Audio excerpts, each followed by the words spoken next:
Albert, a struggling puppeteer, lives a miserable life under the constant belittlement of his cruel and domineering wife. She mocks his failed career, ridicules his puppet shows, and emasculates him at every opportunity. His frustration simmers until one day, in a fit of uncontrollable rage, he snaps. He attacks her, strangling her to death in a moment of violent release. Realizing what he's done, Albert dismembers her body to hide the evidence. But in a grotesque twist, he keeps her severed hand, perhaps out of lingering obsession, guilt, or a warped sense of artistic inspiration.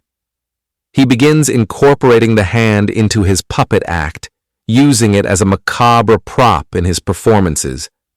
At first, this seems like a sick joke, a way for him to exert control over her, even in death.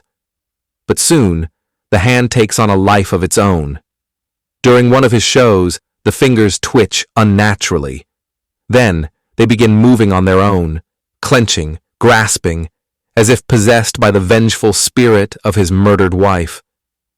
Albert, horrified, tries to flee, but the hand leaps from the puppet stage and latches onto his throat. It squeezes with supernatural strength, choking the life out of him just as he had done to her. In the end, Albert dies at the hand of his own crime, a victim of poetic justice. The segment closes with the eerie sight of the disembodied hand lying still once more, its vengeance complete. Analysis and themes. Karmic retribution. The story follows the classic horror trope of a murderer being punished by the supernatural remnants of their victim. Psychological horror. Albert's descent into madness is subtle. His use of the hand as a puppet suggests he never fully processed his guilt, leading to his downfall. Feminine vengeance. The wife, though abusive in life, returns as an unstoppable force, subverting the typical victimized woman trope by becoming the instrument of revenge. Dark comedy. There's a perverse humor in Albert's absurd decision to use the hand in his act, making his comeuppance both shocking and grimly amusing. A scheming couple, an avaricious husband and his equally ruthless wife, plot to murder her elderly, wealthy father to inherit his fortune. The old man is a burden to them, standing in the way of the luxurious life they crave. Rather than wait for natural causes, they decide to take matters into their own hands in the most brutal way possible. One afternoon, while the father is working in the garden, the husband lures him near the lawnmower under the pretense of needing help. In a sudden, vicious act, he shoves the old man onto the spinning blades, killing him in a gruesome and bloody fashion. The wife, though complicit, is shaken by the brutality of the act. As they stage the death to look like an accident, the wife begins to unravel. Guilt and paranoia creep in. She starts seeing visions of her father's mangled corpse, his lifeless eyes accusing her from beyond the grave. The husband, however, remains cold and calculating, unmoved by her distress. In a chilling twist, the husband realizes his wife's instability makes her a liability. If she confesses or breaks down, their perfect crime will be exposed. So, he decides to eliminate her too. Using the same lawnmower, he stages another accident, ensuring that he alone will inherit the fortune. But as he stands over her lifeless body, a faint smirk on his face, the audience is left wondering, will he truly get away with it? Or will the ghost of his crimes return to haunt him, just as they did his wife? Analysis and themes. The corruption of greed. The couple's insatiable desire for wealth drives them to commit unspeakable acts, showcasing how avarice can destroy morality. Betrayal. Within betrayal, the wife, though complicit in the first murder, becomes a victim herself. Her husband's loyalty lasts only as long as her usefulness. Supernatural justice? Unlike the other segments, This one leaves the husband's fate ambiguous. Does he escape punishment, or is his own guilt destined to consume him? Dark irony. The lawnmower, a mundane gardening tool, becomes an instrument of horror, emphasizing how evil can lurk in everyday life. This segment plays out like a grim fable, a cautionary tale about the dangers of unchecked ambition and the inevitable collapse of those who trust no one, not even each other. Would you like a deeper look at the cinematography or how this compares to other killer spouse horror stories? On a snowy Christmas Eve, a cunning and cold-hearted woman, Luan Peters, murders her husband in their own home. The act is calculated. She bludgeons him to death with a fireplace poker, then methodically cleans up the blood, arranging the scene to look like an accidental slip on the stairs. As she works, the radio plays cheerful holiday music, creating a sickening contrast between her brutality and the festive atmosphere. Just as she finishes disposing of the evidence, a news bulletin interrupts the music. A dangerous mental patient has escaped from a nearby asylum, a maniac who dresses as Santa Claus and is armed with an axe. The woman freezes, realizing the gravity of her situation. Before she can react, a heavy knock rattles the front door. Through the frosted glass, she sees a shadowy figure in a Santa suit, his face obscured. He doesn't speak, just stands there, motionless. Panicked, she locks every door and window, but the killer Santa begins circling the house, tapping on the glass, his ragged breathing audible through the walls. She tries to call the police, but in her desperation she hesitates. How can she explain the dead body in her living room? Her crime has trapped her just as effectively as if Santa had already broken in.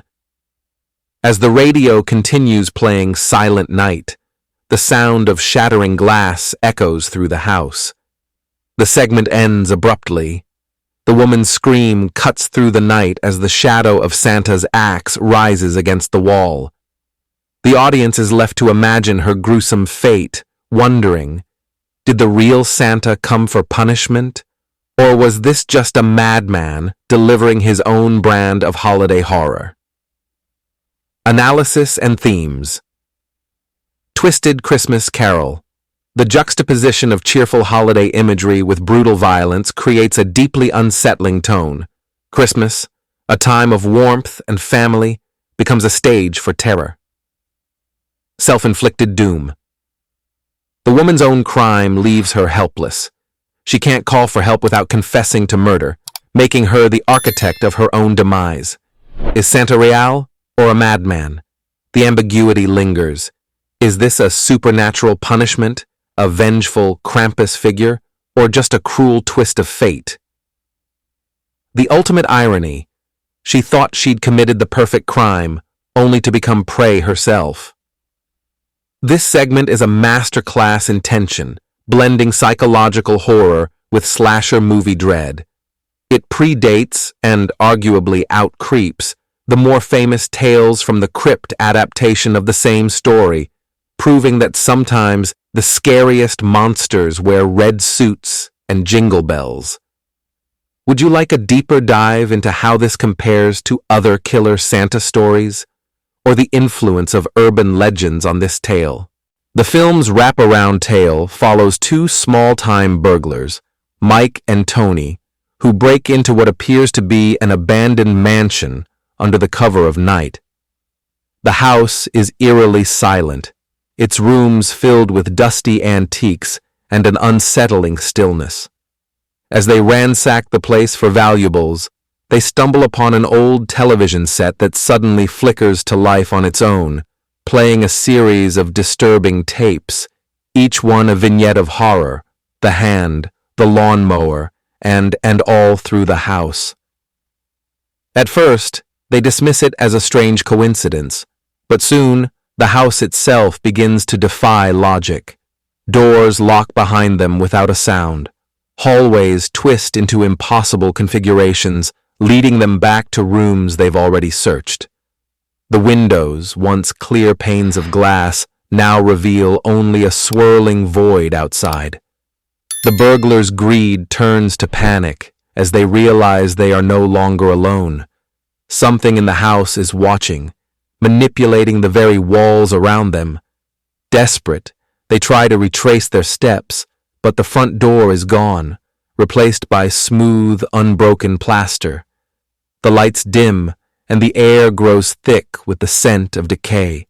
Shadows stretch unnaturally, forming shapes that dart just beyond their vision.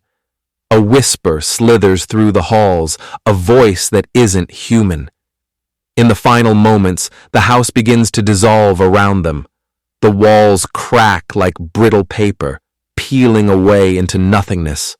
The floorboards disintegrate beneath their feet, and as they scream, the last thing they see is the television screen, now static-filled, before the entire structure vanishes, taking them with it. The next morning, there is no trace of the house, the burglars, or the horrors that unfolded inside. Only an empty lot remains, as if nothing had ever been there at all. Analysis and themes. A haunted VHS. Nightmare. The house functions as a cursed archive, forcing intruders to witness its collection of sins before claiming them. The burglars, though petty criminals, are still guilty, and the house punishes accordingly. Architecture as a living entity. Like House of Leaves or The Haunting of Hill House, the mansion is a sentient labyrinth, feeding on fear and regret. Its disappearance suggests it exists outside time, reappearing only to ensnare new victims. No escape, only erasure. Unlike traditional horror where victims leave bodies behind, this house consumes entirely, erasing its prey from existence. The burglars aren't just killed, they're unmade. The ultimate moral, the framing story ties the anthology together with a chilling thesis. Evil deeds, even minor ones, attract darker forces, and no crime goes unseen. This segment elevates the film from a simple anthology to a cosmic horror fable. The house isn't merely haunted, it's a predator, and the tapes are its bait. Thanks for watching. If you enjoyed this video, hit that like button, subscribe, and ring the bell for more. Let me know your thoughts in the comments. I'd love to hear from you. See you in the next one. Bye for now.